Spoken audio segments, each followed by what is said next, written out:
Alrighty, well, as she said, I'm Georgia, he's John, and I'm a fourth generation Vashon Island resident, and John's a newcomer. He's only been here about 30-some years. So we started out with Vashon Be Prepared quite a number of years ago, and John works really heavy duty with the ham radio group. I have a ham radio license also, and then I kind of work with the Medical Reserve Corps. So Go Kits seem to be our thing. We're very, we make it fun, make it useful, and make it easy. So do you want to get started on the slides? So actually, let me add a few other things. We also have Vicki de Monterey-Vachon here, who's the Vashon Be Prepared president. So Vicki, glad to have you here, and she's passing out some additional items that we didn't have included in the bags you received. We'll talk about the bags at the end. Obviously, there's some goodies in there, and again, courtesy of Vicki and Georgia and myself. And one thing you'll notice in the bags are Pop-Tarts. Now, don't eat them now. Those are for later. But an interesting fact is, whenever there's a disaster looming, Walmart actually bulks up on Pop-Tarts, specifically strawberry Pop-Tarts. So you did have, there's a mix here, strawberry and raspberry, but so you got either one or the other. But that's what they find people will gravitate towards in a disaster situation, or a pending hurricane or oncoming winter storms, are Pop-Tarts. You don't have to heat them in the toaster. I don't think I turned you on. Oh, well then, that would explain the red light. Not talking. Okay, can you hear me now? So I have a soft voice, and as a counterpoint, Georgia does not. So my father, who was quite hard of hearing, Georgia could talk to him easily. He for me. So we'll go ahead and again talk about these at the end, but for now we'll just go ahead and get started on the slides. So obviously, disaster preparedness does begin with you. That's the old saying, if you're part of the solution, you're not part of the problem. So anything that you can do to take care of yourself or those in your family, and also, just be aware of the neighborhood. It really makes a difference. It's just somebody who the fire department or the Vashon Emergency Operations Center, Vashon Be Prepared, we don't have to worry about you. We know you're in good hands. So, let's see. So why should you be prepared? Emergency resources should be limited. If you've been here for more than a few years, you've been through some of the snowstorms we had and some of the windstorms. And you know that I think it was about 7 or 8 years ago now, we lost power on the whole island for 2 days. And the gas pumps didn't work, so people would run out of gas. And the grocery stores' generators were running dry as well. So I think they had to be, the frozen foods and the meats were not available. So, you need to be aware that emergency resources may be limited. That also is the fire department. They don't have 300 or 400 personnel like Seattle does. And if there's a area-wide emergency, there's only, I think, a total of 20 firefighters or emergency medical technicians, EMTs, that are available when it's fully staffed. So you need to be aware that if they get out on 3 calls, that's pretty much the entire fire department. So just keep that in mind. We are an island, and we're not going to get people coming in quickly to help us out. It also helps you and those around you survive, or, and not survive as kind of in comfort would be the better way to put it. And also reduces fear and anxiety.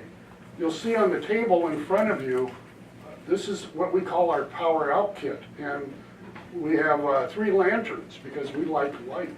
So that's what comforts us. Maybe it's Pop-Tarts, maybe it's light, maybe it's candle, maybe it's heat. But it really, if you have something that comforts you, it reduces your fear and anxiety. So,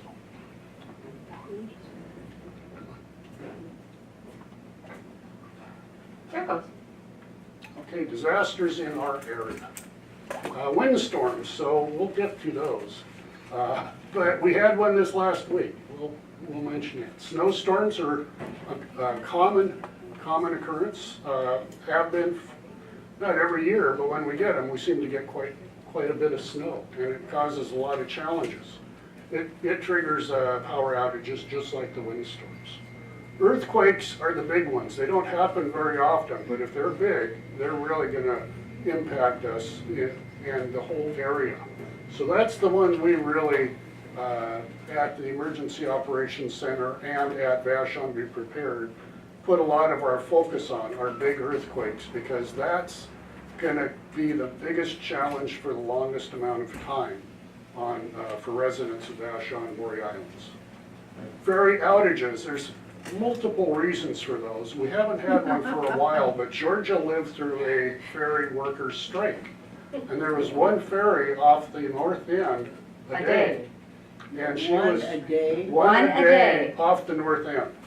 And that, she was going to, I was going to Pacific Lutheran University at the time, and so I had to get back to school. And so a friend of mine and I slept in the car overnight to get in line so we could be one of the ones that got off the island. Wow. And we had to go off Seattle even to get to Tacoma because they were not going off Tacoma at all. How long did it last, the strike? Oh, it was several days. It was, I don't think it was a week, but it was several days. There were 1 or 2 days before they even got that one ferry. There were a couple of days with nothing. Yeah, And there was a private boat owner who came and picked up some passengers. right. But I had a car of stuff to go back to PLU, so. you know, another honestly is terrorist activities. You know, if they threaten to blow up a ferry, or if they just threaten to damage the infrastructure for the ferry, or if they get into the computer systems and cause some, internet hacking that challenges the ferries. Fires, both wildland and home. Home fires are more common, but wildland fires, if you remember the smoke of the last 2 summers, that was, not from the western side of the mountains, but it could be. We had quite dry summers, and we've had a few fires on Vashon where the fire department had to go out and put them out. So those are typical things that would occur in Vashon. But, home fire, it may not impact everybody, but it impacts you. So really a lot of this is being prepared for emergencies. Yeah, any kind of emergency, big or small, and it just gives you that feeling of, okay, I've got this, and you know you do. Yeah. So, it Slid. slid. I don't think I can slide it. Anyhow, It says windstorm. yeah, the wind blew the slide up, so it's a challenge. Obviously, we had a windstorm last Friday, and our power was out for 13 hours, and we luckily have a generator, but it's a luggable generator. It's not one of these automatic guys. So how many people here lost power? Okay. For a second. Yeah, but we talked to quite a few people who were out for at least 2 hours, and many were out longer than us.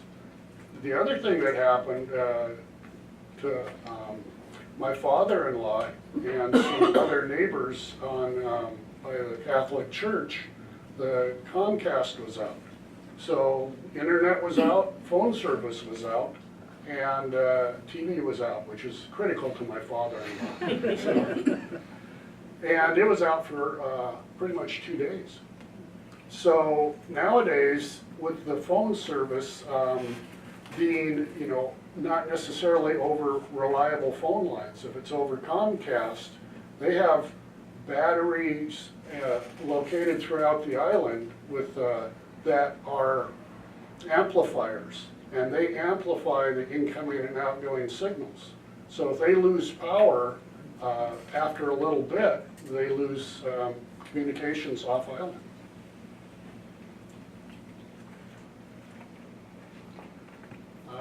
They're a little high, Yeah, but you get the idea. yeah. This is Vashon before John and I were born. Let me see if I can fix that, so give me a minute here. Georgia will, Yeah, why don't you show them? what's in our power out kit. Yep. So just so you know, we have a couple of different kinds of kits. It just makes it easier for us. There's no right or wrong way to do this. We actually like to do them as cheaply as we can. It's kind of a game. All the containers are from Granny's. This is the power out kit. So we have it in the closet. We know where it is. I can find it in the dark. And we do have night lights that come on when the lights go out. But we have a real phone because the other phone might not work. And so even though we don't usually use this, we have one. We just plug it in. We have a crank radio, so it won't lose batteries, but we can always listen to Voice of Vashon, which is really nice because they are only talking about us. My favorite item is the headlamp. Because when you want to go potty or you want to go get a book or you want to do anything, it's nice to have your hands free. And you can direct the headlamps exactly where you want them to go. So we have like 3 of them in here with extra batteries, and all you do is click them down a little bit and there you're reading. Click them up a little bit and you can walk down the hall. You're not going to trip. I have a fear of falling because I'm past 60, and so those are very handy. The next most important thing is coffee. Okay, we can heat water on a little camp stove that we have and just make our little coffee, because I don't care if I starve to death, but I've got to have coffee. And then just, you know, extra batteries, matches, Snicker bars. A lot of people buy MREs, meals ready to eat. We have a case of those in the basement. They taste horrible. They are not pleasant, nice things. And so one thing I learned from one of my classes on this is have food that you want to eat. Have peanut butter and jelly and crackers. Have really nice food. If the power's out for a copious amount of times, then you can pull out the MREs and you'll suck it up and eat them. But also, if you have children, they're not going to want to eat those. Give them things they want, like Pop-Tarts and things. Who cares if you're healthy for a week? You know, give them food and have plenty of water. This is a, this is a battery that will charge cell phones. And so it has a little blue light, which is hard to see, but so this has the cord and you can plug it in and recharge your cell phone or your iPad a few times. And the iPad once, the cell phone a few times. So we have one that we keep in here in case the cell phones go dead, because that's what we use if we lose communications. Mm-hmm. And then this is just one of those snap sticks. I'd rather use the headlamps or such, but it doesn't hurt. And some wipes. So these are handy too, if you need help or if you're okay. We had them last year, but we didn't get any this year, so. Yes, so we can't hand them out. But this is nice when there's like damage or power outages or something. You can put this in your window, and if the neighborhood groups are going around, the neuro groups checking on you, or the fire department, anybody, CERT, then they don't have to check the whole house because I said I'm okay. They also have ones available for pets, and you can use those too.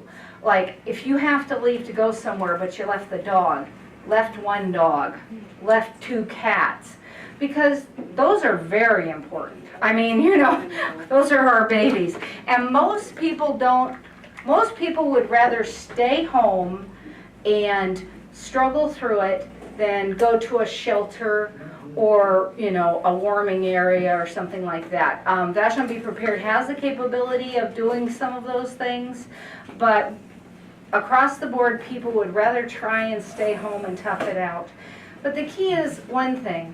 You know, when we had a snowstorm not too long ago, and I called several of the people my age and above, and they didn't have heat, and they said, well, we're just sitting in bed and we're really cold, but we don't want to come over to your house because we have a big wood stove. And I said, that's okay to a point. But if your core gets cold, if you get really cold, it's not safe, and it sneaks up on you. So just be aware, you know, just use your brain and be aware of that and take care of yourself. So, But having said that, and we'll get to the kits, but I can't fix the slides, sorry about that. We tried. So I'll tell you what's at the top, but even though I'm a computer guy, I didn't spend enough time looking into this, so sorry. So this is what we call our power out kit, or for sheltering in place.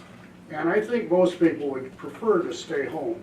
And this is enough to get us to the other things we have in the house, where there's the water, there's the canned foods, canned chili, vegetarian or not, you can eat cold.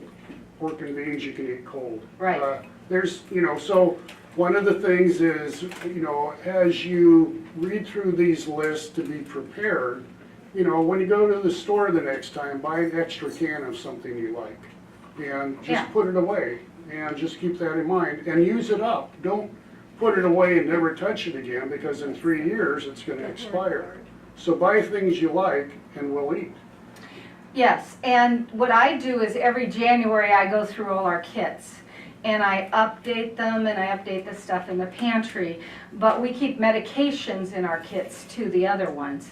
And those I change every year. And then I don't have to think about it, because January there's always some ugly day you're sitting around with nothing to do. And that's a good thing to do. So let's get back to Yeah. the slides. Obviously, That's 1943. yes, and that's probably my father-in-law's truck. Yeah, So- probably Dad's. But that was 18 inches of snow. That's a bunch. When you don't think it could happen here, this was the Port Orchard tornado. And this 250 structures were damaged. It was 14 miles from Vashon, which at 30 miles an hour, which is the speed they moved, we basically were a half an hour away from having this on Vashon instead of on Port Orchard. And this was right by the Walmart in Port Orchard, if you know the area. And some friends of ours went over, and there's the bowling alley by the Walmart, kind of. And they said right behind it, those storefronts were taken out. I don't want to stand in front of it. Well, you're not, really. We went. So this again says, preparing the simple action steps to preparedness. Get informed, so that's hopefully what you're doing today. Make a plan, and there's suggested plans in these documents that are in the bags we handed out. Assemble a power out kit and a go kit. A go kit is when you have to leave your house. That's an evacuation kit, if you will. And the other bag on the desk, on the tabletop, is for us to put in our car when we go somewhere, because 2 years ago now, on Christmas Eve, they were down to one ferry, and we were in line for 5 hours at 8 o'clock at night. With dress clothes on, and it was cold. So, And we saw plenty of people coming off of Vashon, walking in their Sunday go-to-meeting clothes with high heels and nylons, and you can bet they were cold too. So that's why we have a go kit that we'll put in the car. Maintain your plans and kits. As George has said, you want to have a scheduled date, just like you change, hopefully, the batteries on your smoke detectors twice a year. At least go through your kits once a year. yeah, once a year is pretty good. And we're going to talk about individual special needs specifically, because obviously most of us are seniors, and so there may be special needs that you have, or you know, or the members of your family have. Oh, and I just want to say, if anybody has any questions, just ask. You know, it's hard to remember a question till the end of the thing, and we're not that formal, so just Raise ask your us. hand. So make a plan, that's what it says at the top. Types of plans, personal, for home or workplace.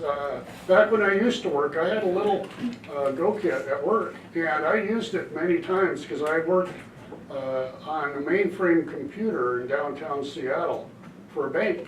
And when the snow came down hot and heavy, it would usually start unannounced because the weather service wasn't as good in those days, around noon.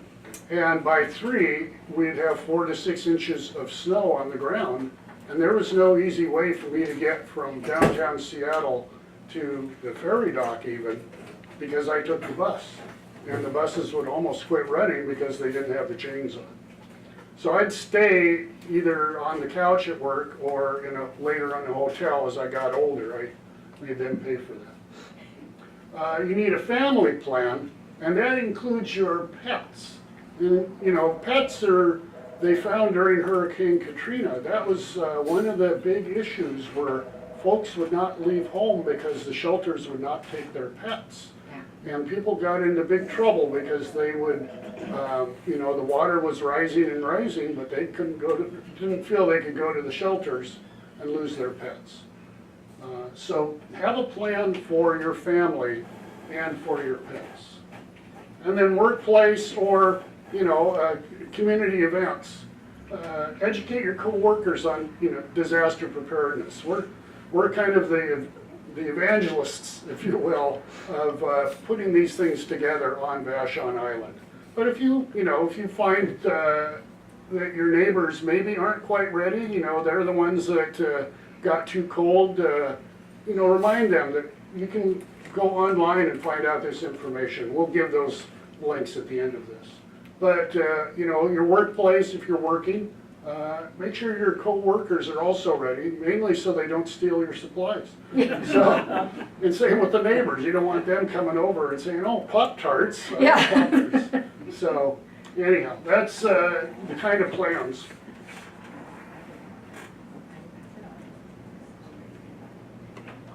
So, plan to survive on your own for at least 3 days. I found out yesterday where 3 days comes from. It's from the U.S. Army for the military. And what they figure is most soldiers will be resupplied within 3 days. So they plan for 72 hours on their own and then would be resupplied. And that's how they would make their plans. So the government has, if you will, embraced 3 days, has a recommendation for disaster preparedness. But here on Vashon, as you can imagine, if the ferries are out, especially if an earthquake, destroys the docks, then we're going to have to go with barges, and those just don't have the same capacity. So we're saying 10 days to 2 weeks of stuff. That's a lot of water. So, you just have to be reasonable what works for you, but at least 3 days would be good. So that's 3 gallons of water per person minimum. And 3 cans of chili per meal or whatever you want to eat. Things that don't require cooking, but hopefully you have a can opener. And any little bit you can do is helpful. If you can't do for 10 days, you don't have the room to store food for 10 days, you don't have the room for some of this stuff. Do what you can, because every little bit helps you and it helps the people around you. Create a personal support network. And Vicki not only is the president of Vashon Be Prepared, she's in charge of the NERO groups on Vashon, which is the Neighborhood Emergency Response Organization. Right. Whoa. So anyhow, what that is where neighbors will get together and kind of, well, Vicki, do you want to talk about, why don't you come up here and talk? Sure. Usually the groups are between 5 and 15 households. Vicki over here. Oh, sorry, thank you. So usually a neighborhood group consists of 5 to 15 households that are in pretty close proximity, so line of sight, or you could walk there in a storm. And then they at least meet once a year, so they know each other by face. And then if something bad happens, like a power outage or a snowstorm or whatever, then they can go check on each other. So maybe they would check on the neighbor on either side and the one across the street, and they would develop a sense of who's got what, who needs what. And the important thing is they would be able to take care of each other because they're so close. Whereas the responders, like John was saying, there aren't enough and they can't get to all of us. So that way our neighbors can be our secondary support if we don't have family at home. Like I'm on my own, so my neighbors are valuable to me. So, so we check on each other and we get through the first, day or so before we have to go outside for help and make sure, like hopefully maybe there's somebody in the neighborhood who knows first aid or can look at our building and tell us whether it's safe to stay there and stuff like that. So neighbors helping neighbors is a really, really big, important part of preparedness for Vashon, because like we were talking about, there's just not enough boots on the ground to take care of everybody with professionals. So if you're interested in doing that, you can write to Nero, Nero, at vashonbeprepared.org, and I'll work with you to either find a group that's already right there, if they exist, or help you organize with your neighbors to just have a coffee or whatever and get together and talk about stuff. I'll bring handouts and some visual aids and talk with you about how to be more prepared.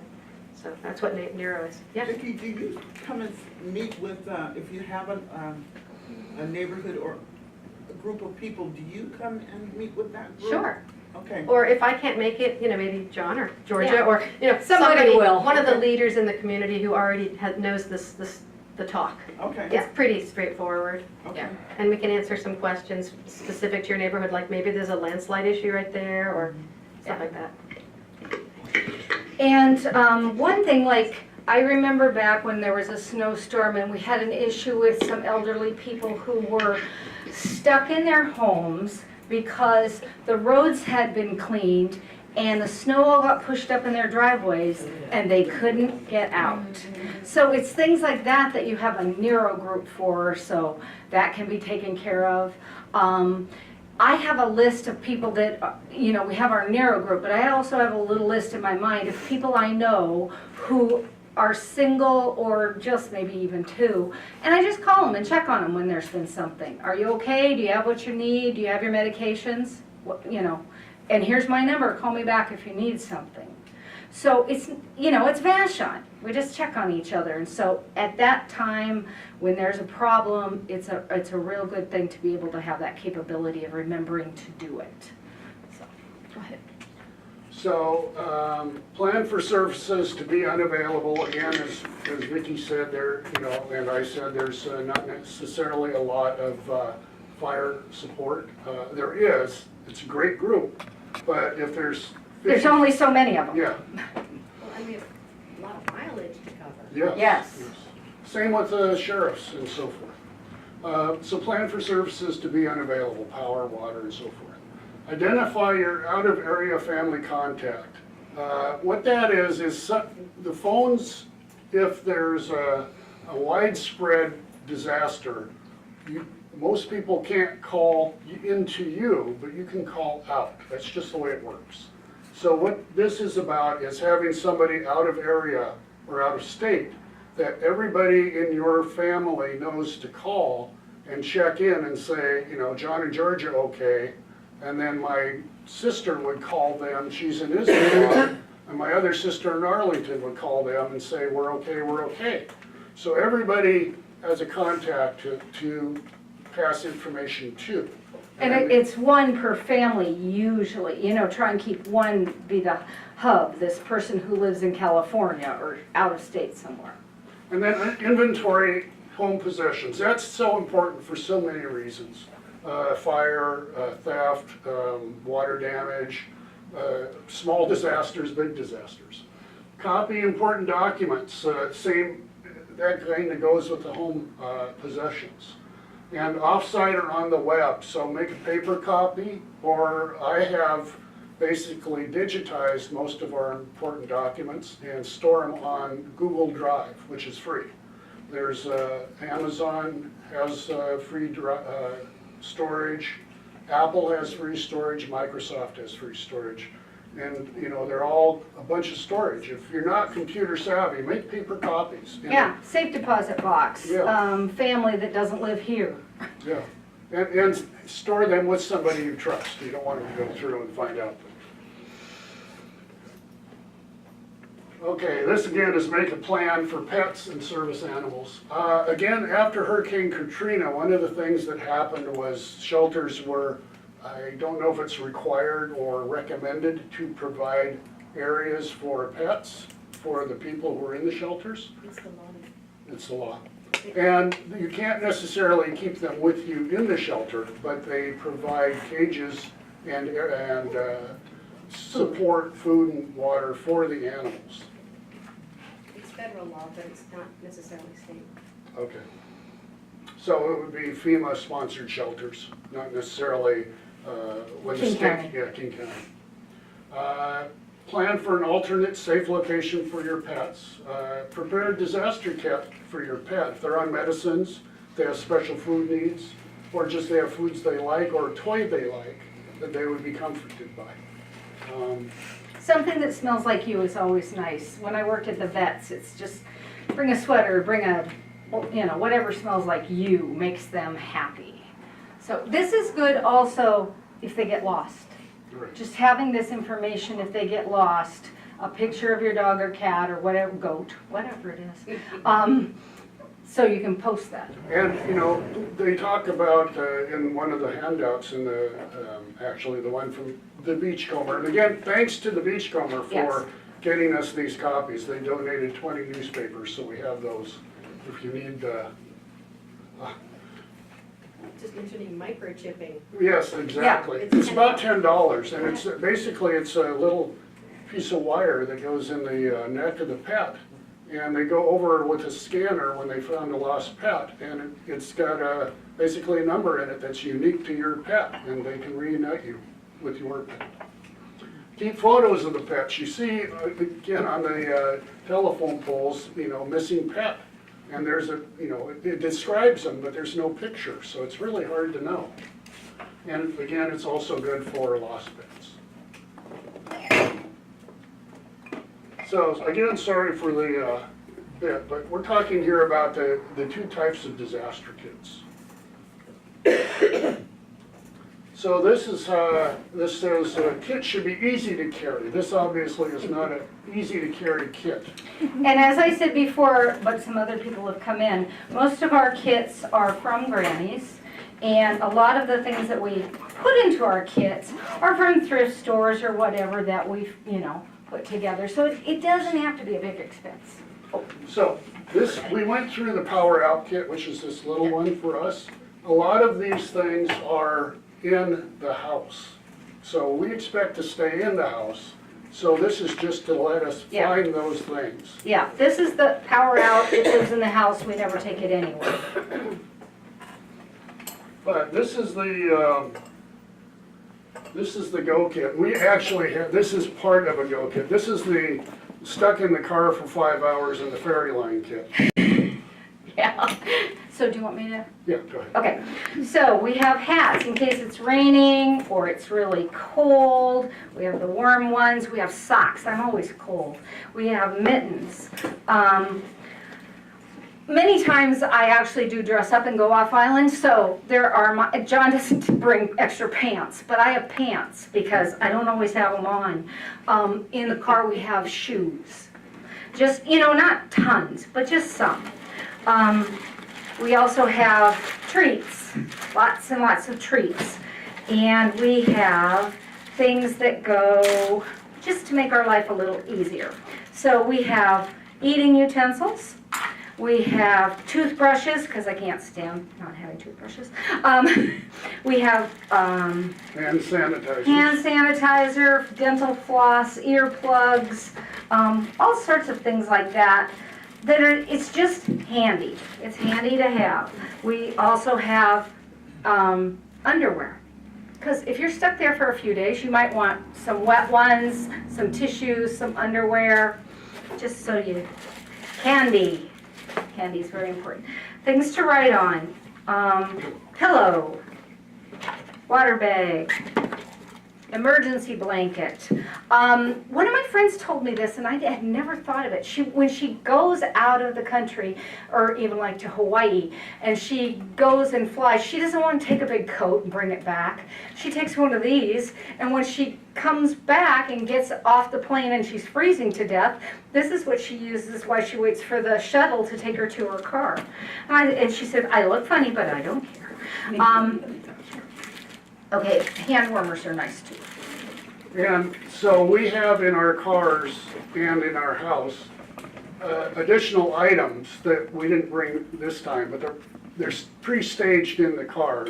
And what we have is little knapsacks or backpacks from Granny's. Like that one. And this is George's, basically medical reserve corps kit. Yeah, because I have some things, stethoscopes and blood pressure cuffs and things that I would need, but it's all ready. It's there. I just grab it, I don't have to think, I can throw it on, I can actually walk with it, and ready to go.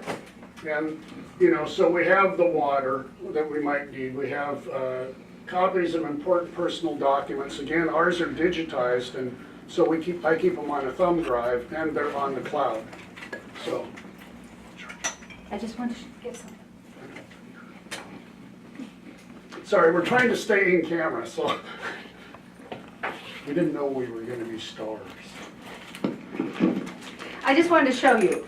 For handiness, even though it's on my cell phone, and a lot of people have all their phone numbers on their cell phone, I update a phone list for my family and friends every year. I also have maps of Vashon, and I have my medical history, okay, and the list of medications I take. And, because what if I get whacked on the head? I don't think John's going to remember what I take. And so that's what I mean by information. You should have it stored somewhere else, but it's really handy to have it on paper in plastic. Like that. That's a good point. With the cell phones nowadays, even last year when we gave this talk, we didn't necessarily have the same capabilities. You can take pictures of those documents. And if you keep your cell phone locked, then it's not as likely to get out. You might want to cover, personal information such as your social security, your driver's license, or credit card numbers, but at least take a picture of the back of the credit cards because it shows the numbers to call if you lose your card. Yes. And they're not very handy to have those numbers if your card's lost because it's on the back of the card. And like for my father, who doesn't live with us and is on his own, but I'm usually the one who does his medical things and such, I have a picture of all of his medical cards on my phone. I have a picture of my medical cards on my phone. And then that way, when I go to the doctor's office, I just whip that out instead of digging through, looking where is it, did I bring it, kind of thing. So it's handy. And I also keep our car license plate numbers because when we go to hotels, it's like, what's your license plate number? It's like, well, it's out in the parking lot. So, again, with the phones, you can do so much more than you could even a few years ago. Yeah. So some of the other items, cash. Oh, yes, sir. You might point out that if you take pictures on your phone of those important documents, if you store them digitized on Google Drive, etc., it's not free. And the price that you pay for that service is your privacy. That's Oh, yes, correct. it's always your choice. But what I do, like if it's my social security number, I black out everything except the last 4 digits, because that's usually what they ask me for. Those kind of things. So you can kind of play with that so it's still good enough to use, but not that somebody else could. But it's a good point. But for It's a example, good point. the medical history, Mm-hmm. you want it to be accurate. Yep. That data will be sold. Right, if somebody got it, yeah. But I'm willing to take the chance. Yeah, it's worth it to a point. And again, that you have to find your own comfort zone. Yeah, So. everybody's different. So most shelters have bedding available, but maybe you don't want to sleep in something that's been in storage for 10 years. So you could perhaps take your own or your own pillow. They make those silk liners for sleeping bags that you can use to keep other people's germs off of you. The very bottom says, other reasonable items to make you feel comfortable at, In a shelter. In a shelter. And one thing I know that they do for the kids in the schools, they have these little emergency kits for each kid, and in them are pictures of their family, because every kid is assigned someone else besides their family to, the children who come from off island are assigned a different family on island to go to.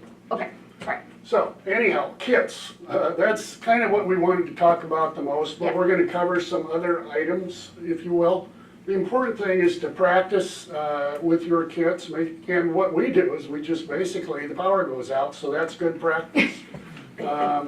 Keep the information updated, change the items in the kit every year, include your neighbors in your plan, that's super important, and restock, recharge immediately after use.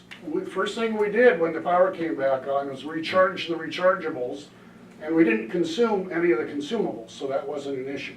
But we will. I do a lot of hiking, so I have, my go kit is basically all my hiking stuff. Okay, so special needs populations, that, you know, as we get along in years, things change. So which works for a 25-year-old doesn't necessarily work for a 65-year-old. So there's additional challenges in the disaster, and we have some we do have some handouts in the Yeah. box that we'll pass out later if you want. In there. But we'll just talk quickly about Yeah. those. So visually impaired. Unfortunately, this is the most dense one, so if you're visually impaired, you can't read it. But, you know, it's keep an extra mobility cane. Know your rights in terms of service animals wherever you go, not just shelters. Prepare a disaster go kit for the service animal. If you have a seeing eye dog or a hearing dog or whatever dog, you know, or service animal, I shouldn't say anymore. There are so many options. Pre-label emergency supplies with Braille. I'm not going to read through all this, but Yeah. basically, if you have challenges with vision, you really need to think about what happens if your assistive devices don't work. I always keep my old glasses in my go kit. That way, if these get broken, I still have a pair that I can pretty well see out of. But, you know, also, you know how to verify the credibility of the emergency responders. If you don't see well and there's a big disaster, unfortunately, there's some slime balls in this world that take advantage of people, so just keep that in mind. And then prepare a written description of how to use your assistive devices. That would be if you do, a neighbor comes or something and you have some special, maybe you have a, Oxygen Yeah. or something, you know. So this is cognitive impairments. This would be, you know, there's all sorts of reasons for cognitive impairments. Strokes, you know. Dementia, any slight, So being it's, 63 and not remembering. yeah. So it's, you know, write down the plan or have somebody write down the plan for you. If you, you know, live with somebody or have a family member who has these challenges, this is both for that person and for you. Write down how you will contact family caregivers. Know how to describe your needs to others. Register with the Alzheimer's Safe Return programs. That's the Silver Alert, I think is what it's called. Yeah. So people, you know how to help if you're lost. Pack items that will help you feel comfortable in unfamiliar settings, i.e. the shelters. Or a neighbor's house. Yeah. You know, if somebody's cognitively impaired, they might not be comfortable at the neighbor's house. Culturally diverse, basically it would be for folks who don't speak English as their primary language or come from cultures that don't follow the Christian norm, if you will, that's in the United States. You know, there's many rules of who can touch who in certain communities and only family members, no males, and so forth. So, you know, have those things documented so most people who are trying to help would be aware of. Yeah. There are certain customs that you prefer to follow. You know, and that might include food preferences. And then perhaps develop relationships with the emergency response staff prior to the emergency. And that might be true for many of the special needs populations, is let the fire department know ahead of time that you live here and here's your special circumstances. So if they have to go to your house, that's what they might encounter this. And then also be willing to trust and follow instructions of you informed officials, especially now, in every era, but political climates are such that maybe you don't, if you're Hispanic or a Spanish-speaking person, you might not trust the person who's coming to help you. There's some challenges. Hearing impaired, again, extra hearing aid batteries, portable TTY machines, teletype machines. A lot of hearing impaired folks will have phones. I don't know that that's so common anymore. That might be dated because I think everybody uses Twitter or Facebook or email. But know which media outlets provide captioned emergency information. And again, I think that might be almost all of them now. They go to computerized captioning. Create a list of pre-printed statements, and it doesn't mean bank statements. It means, things that you can point to communicate, so you don't have to hand write out everything. Yes, no.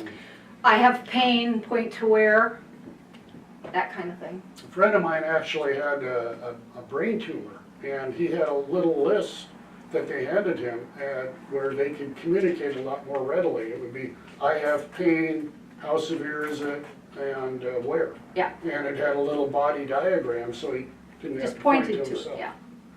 Have pens and papers. Again, that's the pens and pencils always work. Pens don't write on wet paper, but pencils do. That's something I learned in fisheries. Medically fragile, that You means, want me to take this one? yeah, Okay, medically fragile means you have a medical condition or a status that means you might need a little extra care. Now, I could honestly fall under that because I have a couple of medications that I actually need to take. And so what I do is I have a month's worth of those medications always ahead. Now that you can do that and not cost a lot of money. It depends on what plan you're on. You can talk to Tyler at the pharmacy. He'll work with you to figure something out. But it's always good. And then I split up that extra month and I have some in my Go Kit and some in my House Kit. And that way, if the ferries aren't running or they run out at the pharmacy or whatever, I've got, if I go on vacation and I forget them, I still have some extra ones. Know if how they need to be cared for, refrigerated, all of that stuff. Have a plan. If you normally have a home health caregiver, have a plan, make a list of what that person does for you, and then if your neighbor comes in to help, you can say, this is what I have done, this is how I need to be helped. Make sure you have the operating instructions for equipment because they're all different and they're all confusing. Extra batteries, oxygen catheters, anything like that. Backup power supplies for your equipment. And, inform the utility provider of any life support equipment you have that relies on electricity, or if anyone in your neighborhood has that, just make them aware. and you'll get priority on power restoration. Yes. And know the locations of the facilities. A lot of people don't have doctors on the island. They have doctors in town for one reason or the other. That doesn't mean that in a disaster, ours will help you. The medical groups will come together and we will give care to whoever we can as long as we can. And so know where they are, because some people don't even know where they are. Same with the vets, for the animals, that kind of thing. So.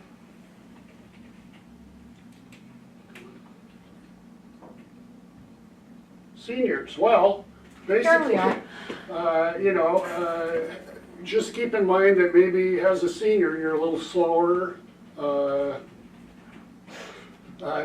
have a few more aches and pains, you take a few more medicines than the younger folks do. So keep that in mind. Keep copy of pre-printed messages with you that may explain your needs. It really is going back through all these other Other things that options. we've already said. That's my IQ. Stop that. Oh, I did have another slide. There's a class coming up given by CERT, and it's in the newspaper Article that's in your bag. And that's what the blank slide was. So that's going to be in a few weeks. January And- 26th, Saturday, from 9 to 2. It's the preparedness seminar that talks about all the things that we do on the island, and it focuses on household preparedness. Right. And so that's a much longer presentation than we can give today. We didn't want to. Yeah, we didn't want to January go into that. 26th, Yes. that's a Saturday, 9 a.m. till 2 p.m. So here's some sites that you can get more information.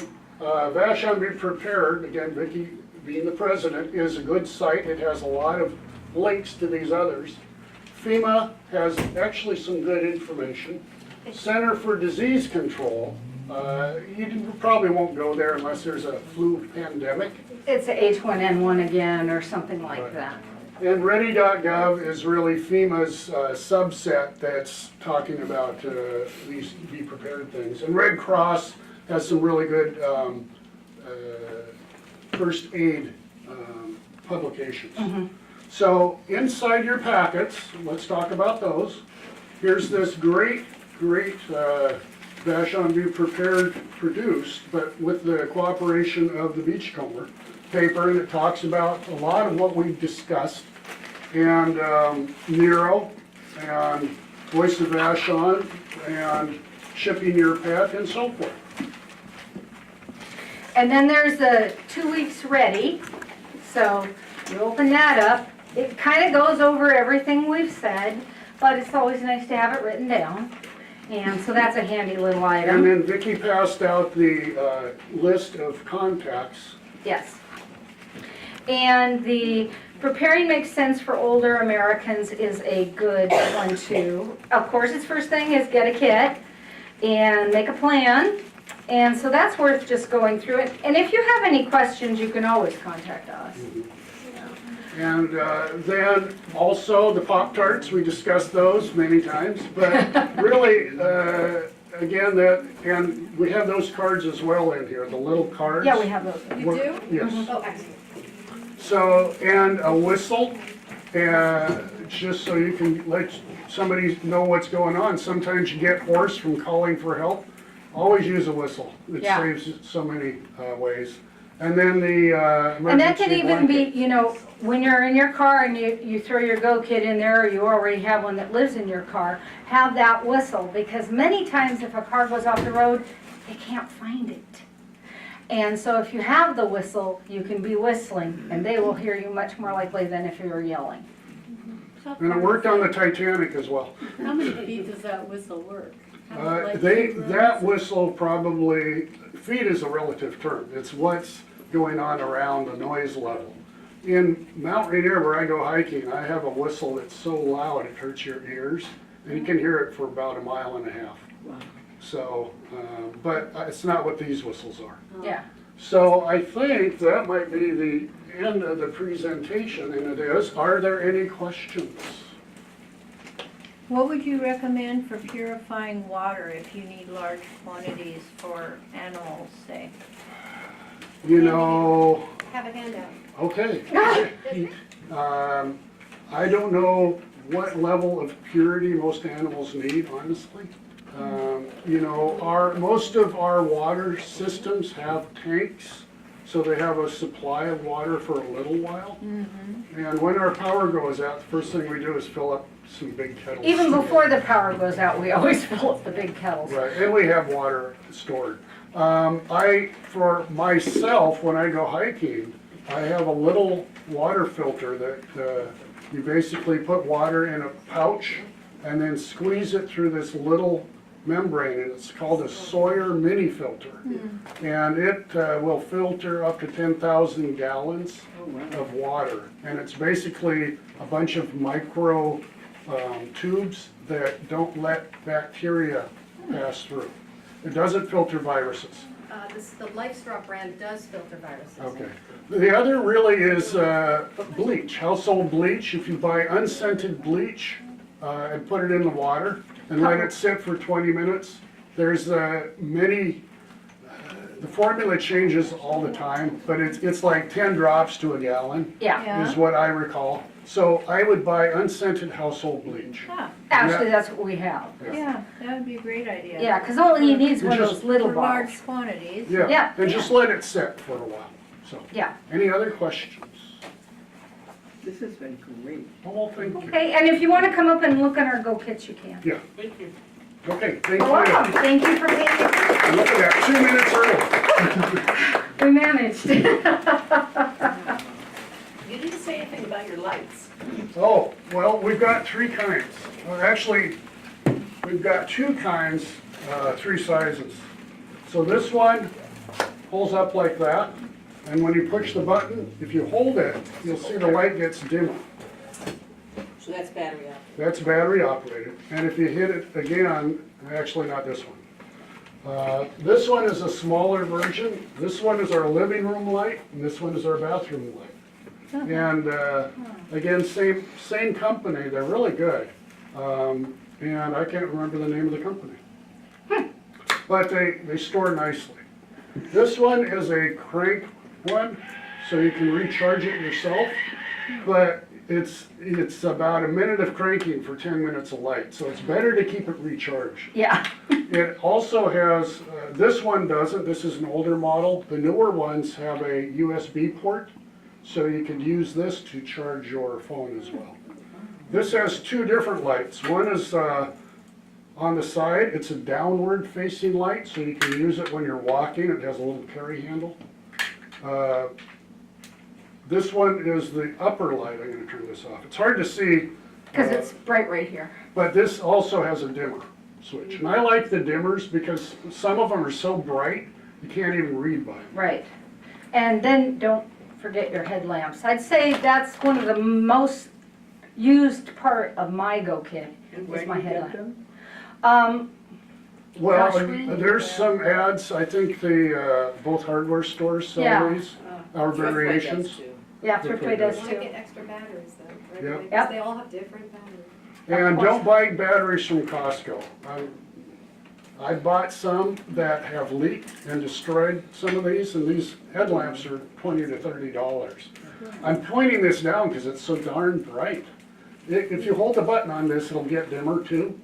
And it also has 2 outside lights that are more like floodlights. And this, So if you're walking, if you need to go to the car for something, or if you need to walk to the neighbors, these are nice because your hands are free. And one thing, when you're walking anywhere that you might trip, it's the best to keep your hands free. and then this has a third one that's red light to preserve your night vision.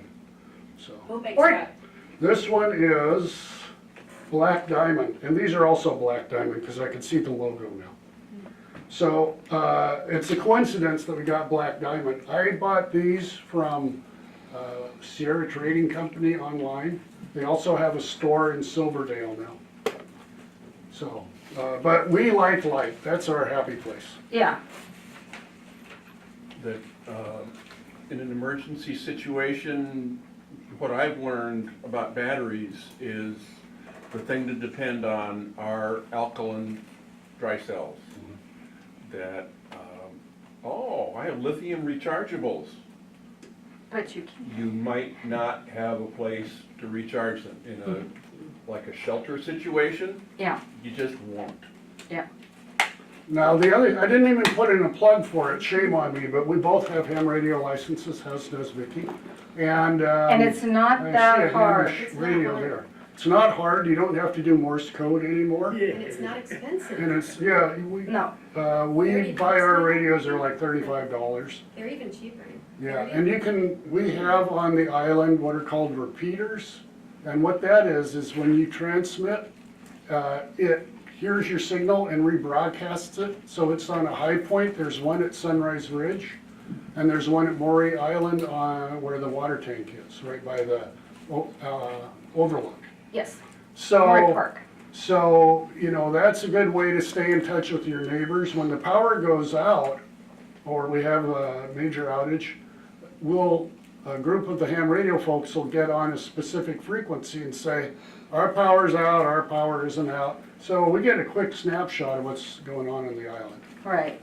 And a lot of the ham radio people work with Vashon Be Prepared or this or that, so we kind of are all intermingled.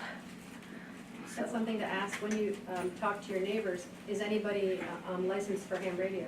Yeah. Because if they are, then that's your last resort communication. You've got solid communications. It's slow, but at least you can get word out if something's going wrong. Yep, yeah. And especially in a major disaster, because ham radios still work.